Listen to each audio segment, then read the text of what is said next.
Bom dia, tô...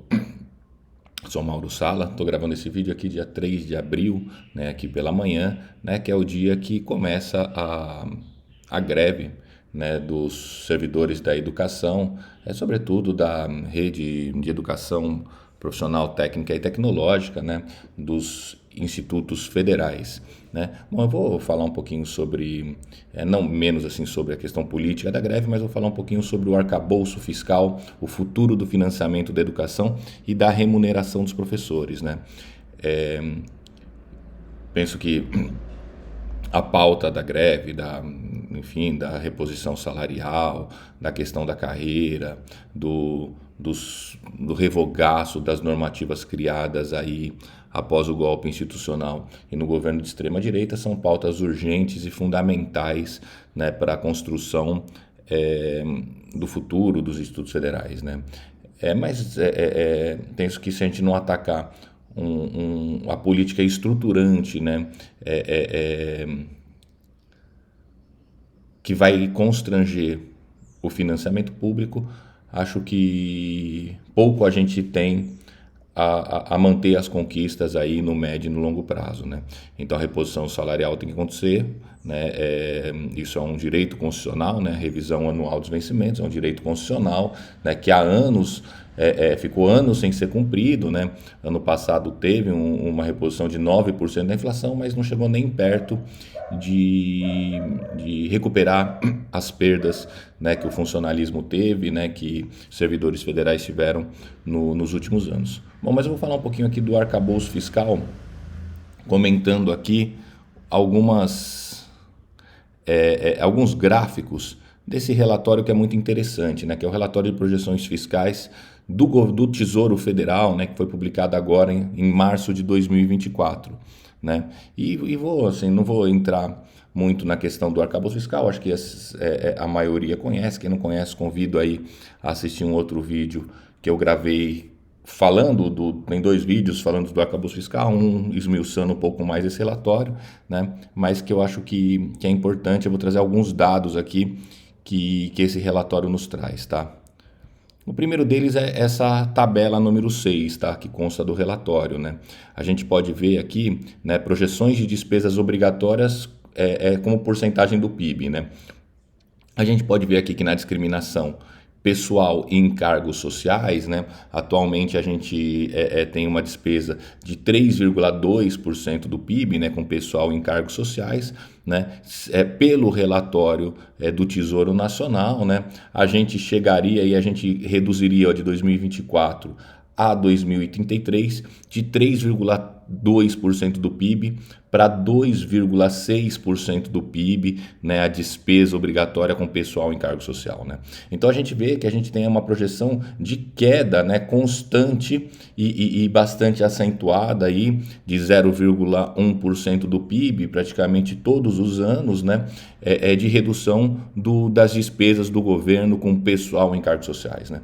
Isso implica aí na questão da remuneração dos servidores, né, diretamente, né? Então essa é a projeção que o Tesouro Nacional, né, um órgão vinculado ao Executivo, faz para o futuro até 2033, né?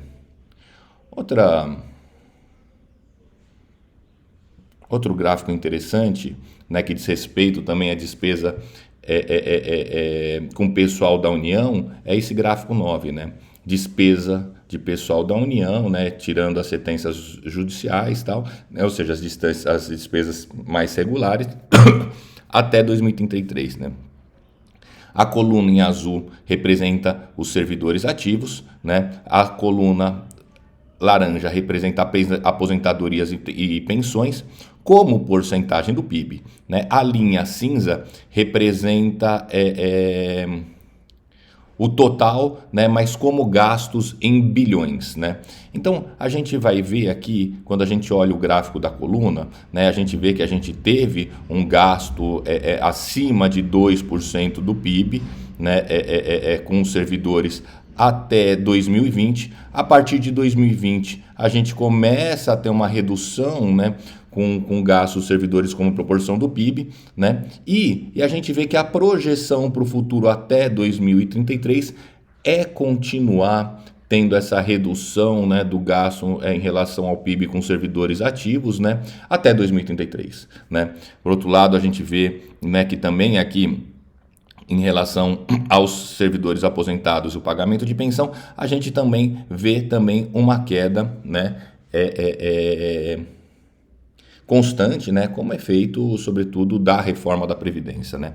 Apesar de na linha, né, quando a gente vê a linha cinza, a gente vinha lá 378 bilhões, 390 bilhões, chegando a 400 bilhões em 2019, depois tem uma queda acentuada, né, aqui nos últimos governos, né, no governo da extrema-direita, e depois a gente pode falar assim, mas tem uma recomposição, né, né, em valor nominal, né, mas esta recomposição ela é menor do que o crescimento projetado da economia. Tanto é que pode ter uma projeção em números absolutos, mas tem uma queda constante, né, em proporção do gasto em relação ao PIB. Né? Isso por quê? Isso porque o novo arcabouço fiscal, né, limita a variação da despesa primária a 70% da variação real da despesa, né? Quem quiser ver isso, convido a ler a Lei Complementar número 200, né, onde mostra essa regra. Né? Então, a despesa ela só pode crescer a 70% da variação da receita primária. A despesa primária só pode crescer a 70% da receita primária. Né? Quando a gente olha aqui um outro gráfico de projeção, né, em relação à despesa do pessoal, agora decomposto, né, por executivo civil, legislativo, militar, judiciário e tal, a gente percebe também, né, que assim, vamos olhar o executivo civil, estamos falando aqui dos servidores da educação, vamos olhar o executivo civil, né, em 2014, né, se tinha uma despesa, né, de 219 bilhões, né, a gente vê que ela se mantém aqui, a partir de 2020 ela desaba, né, e vai para 189 bilhões. Né. A projeção do governo, né, a projeção do Tesouro Nacional é chegar em 2033, né, com uma despesa na ordem de 199 bilhões. Né? Então você fala assim, olha, então nós vamos ganhar, né, 10 bilhões, né, vai crescer em 10 bilhões a despesa com os servidores do Executivo Civil, né, no Brasil. Mas este crescimento não repõe sequer a perda, né, do governo Bolsonaro. Né? Então isso tem que ficar claro, né? Porque assim, a projeção que se faz para os servidores públicos, né, é a gente arcar com as perdas que tivemos em relação à política pós-golpe institucional e à política da extrema-direita. Né? Ou seja, não tem uma política efetiva de recuperar, né, as perdas que nós tivemos nesse período. Né? Ou seja, a gente vai ficar com a herança do golpe institucional e com a herança da extrema-direita como um filho indesejado do golpe. Né? Olha só, quando a gente vê aqui como porcentagem, o que vai significar essa perda, né? Vamos tomar aqui 2014 como base, né? 2014 é 0%, tá? Então é a base, tá? Então a gente vê que de 2014 até 2023, né, os servidores do Executivo Civil perderam 13,6%, né? Assim, tipo, como um todo, né? Ou seja, o gasto como a variação no período diminuiu 13,6% a despesa com servidores civis do Executivo Civil. Né? A projeção do Tesouro Nacional é chegar em 2033 ainda tendo uma perda em relação a 2014 de 9,1%. Ou seja, melhoraria um pouco, mas ainda se gastaria quase mais de 9% a menos com servidores civil, né, do que se despendia em 2014. Né? Essa projeção é importante, né, porque isso significa o que vai impactar em termos do salário médio. Né? A gente vê que também aqui a linha azul Executivo Civil, o salário médio ele tem uma queda de 2018 a 2022 e depois ele se mantém constante, ou seja, ele não se propõe a recuperar esta perda acumulada que a gente teve no último governo, né? Ou nos últimos governos. A gente vê aqui, ó, 2017, 2018 já perde, aí tem uma pequena recuperação e depois tem uma queda constante e uma linha estável, né? Então, esse cenário é importante para a gente pensar aí o que se coloca em relação à greve, né? E essas projeções feitas pelo Tesouro Nacional levam em conta o arcabouço fiscal, né? Ou seja, a política do arcabouço fiscal, como ela limita, né, o crescimento das despesas primárias a 70% da variação real da arrecadação primária, né, das receitas primárias, né, ele fatalmente tem que constranger os gastos públicos, né? Como a gente pode ver, por exemplo, aqui nesse gráfico aqui, ó, projeção de receita líquida e da despesa total no cenário base, tá? Esse relatório faz dois cenários, o cenário base, que são com as leis vigentes, né, ou seja, o arcabouço fiscal e as políticas tributárias vigentes, e um cenário de referência que seria se o governo conseguir aprovar medidas de aumento de arrecadação, né? Quando a gente vê esse cenário base, a gente percebe que, ó, a linha azul representa a receita, ou seja, tem uma projeção de aumento da receita como porcentagem do PIB, né, em relação ao PIB, em 2025, 18,2% para 18,7%, né? Aqui tem um balão aqui que diz respeito a algumas contingências que a gente vai precisar, né, ignorar para a gente ver a tendência principal, né? De 18,2% em 2025 para 18,7%. Por outro lado, a linha laranja aqui é as despesas primárias, a gente vê uma tendência clara de queda, né? De 18,7% em 2025 para 17,5% em 2033, né? Ou seja, a gente vê um processo de quê? Um processo de diminuição do gasto público, né, com despesas primárias, ou seja, com educação, com saúde, com infraestrutura, com pesquisa, com segurança, com direitos sociais, com tudo o que implica as despesas primárias, ou seja, tirando as despesas financeiras, né? Mas aí você pode falar assim, Mauro, mas esse aqui é o cenário base, ou seja, com as leis atuais, né? O governo quer aprovar novas leis, se ele conseguir aprovar novas leis, a situação vai ficar melhor. Não, galera. Olha só, a projeção quando compara a despesa primária, cenário base com cenário de referência. O cenário de referência que o Tesouro Nacional aponta é atingir um nível menor ainda de investimento público direto, de despesa primária, né? Em vez de atingir em 2033 17,5%, é atingir em 2033 17,1%. Ou seja, né, a política fiscal, o arcabouço fiscal, um novo regime fiscal sustentável que projeta um cenário de diminuição da participação do Estado, se faz com diminuição de investimento e também se faz com a diminuição do gasto com servidores, né? Não é à toa, volta aqui, que a projeção é que o gasto com pessoal em cargos sociais caia dos atuais 3,2% do PIB para 2,6% do PIB, né? Então, assim, é importante a gente ter uma política de recomposição imediata do nosso salário, sem dúvida nenhuma. Mas, se a gente não enfrentar com centralidade a questão do arcabouço fiscal, né, isso vai se perder, né, no decorrer do tempo, né? E não é que vai se corroer no decorrer do tempo porque eu estou imaginando e tirando consequências da política fiscal do governo. Não, é porque o próprio Tesouro Nacional, galera, está projetando. O próprio Tesouro Nacional está dizendo, olha só, ele está dizendo que as perdas que tivemos vão ser mantidas, que não teremos recuperação. Ele está dizendo que o salário médio que perdemos continuará perdido, não vai ter recuperação, né? E ele está dizendo mais, pessoal. Ele está dizendo, esses dois gráficos aqui são muito interessantes, né?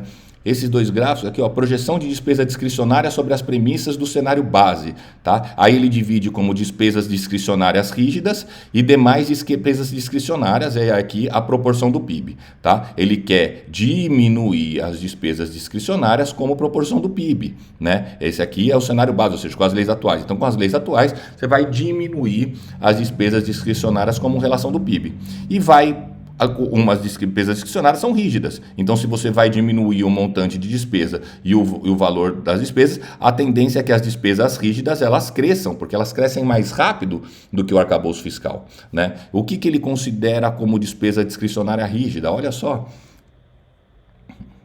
Despesa discricionária rígida, ele vai dizer aqui, cabe salientar que o espaço para custeio da máquina pública é afetada pela existência de despesas discricionárias rígidas, nome atribuída às despesas classificadas como discricionárias, mas que em conjunto são associadas ao cumprimento de regras específicas. São elas: 1. Gasto mínimo em educação e saúde e educação. 2. Emendas parlamentares de execução obrigatória. Ou seja, esse cenário aqui base é que vai crescendo a despesa com os gastos mínimos com educação e saúde, né? Gasto mínimo a gente sabe que está lá na Constituição, né? Artigo 212, né? Que vai dizer que a União não pode gastar nunca menos do que 18% da receita líquida de impostos, né? E vai ter um outro artigo que vai dizer da saúde que nunca menos de 15% da receita líquida, né? Então a gente vai ter, ou seja, ela é fixa, ela cresce a 100% da variação da arrecadação, é sempre 18% da receita de impostos. O imposto cresceu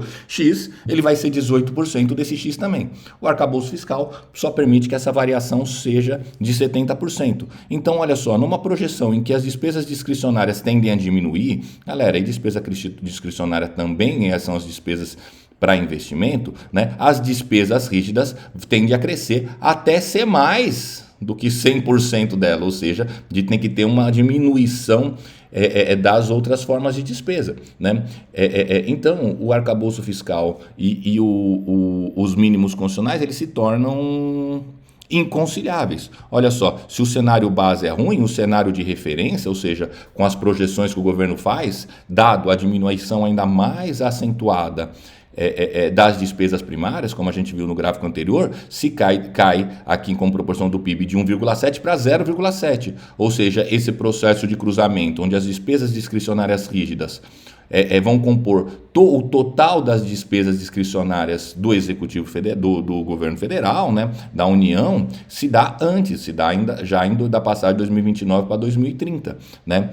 Tanto é assim, pessoal, que o governo já começa, né, nesse relatório de projeções fiscais, ele já aponta cenários alternativos para os mínimos constitucionais, né? Então, o que está em jogo é a destruição dos mínimos constitucionais para a educação e para a saúde. Para quê? Destruir os mínimos constitucionais para manter o arcabouço fiscal. Porque o que seria?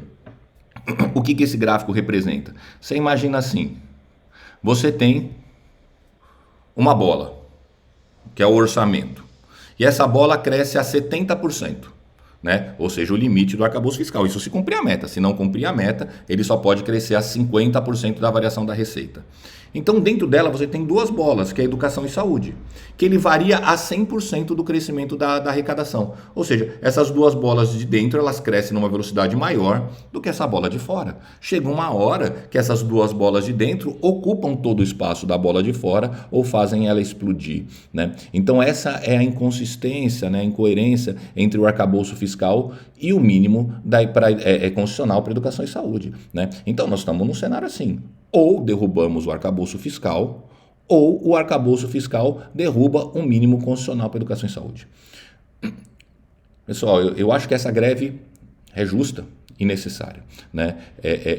Mas, se a gente não enfrentar o problema estrutural que vai constranger o orçamento, né, e os gastos primários do governo nos próximos anos ou nas próximas décadas, se a gente não enfrentar isso, né, ano que vem, pessoal, nós vamos entrar na maior greve da educação de novo para enfrentar a destruição dos mínimos constitucionais para a educação e saúde, tá? Então, a gente tem que, né, começar a pensar, né, como a gente vai articular, né, o nosso movimento de greve hoje, né,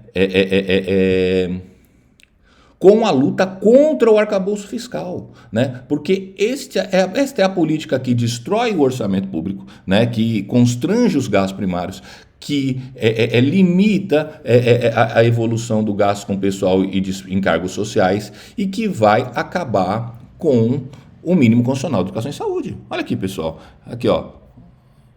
Do mesmo relatório de projeção fiscal. Ele, no box 5, ele já estabelece aqui evolução das despesas discricionárias em cenários alternativos para os mínimos em educação e saúde. Ou seja, o relatório do governo já aponta cenários alternativos para os gastos mínimos em educação e saúde. Ou seja, ele já aponta uma proposta de destruição do mínimo constitucional de educação e saúde, né? Então, penso que a gente precisa articular, né, a nossa luta pela educação, condições de trabalho, reposição salarial, formação de carreira, a revogação das medidas autoritárias do governo Bolsonaro, né,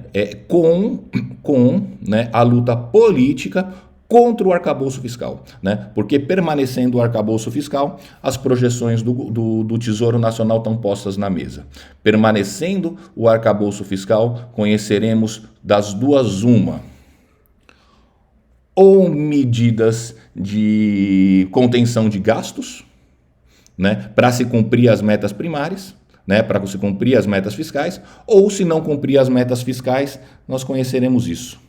Se não cumpre a meta fiscal, o próprio arcabouço fiscal limita, né, a variação, né, da receita líquida ajustada não mais a 70%, mas a 50% de sua variação.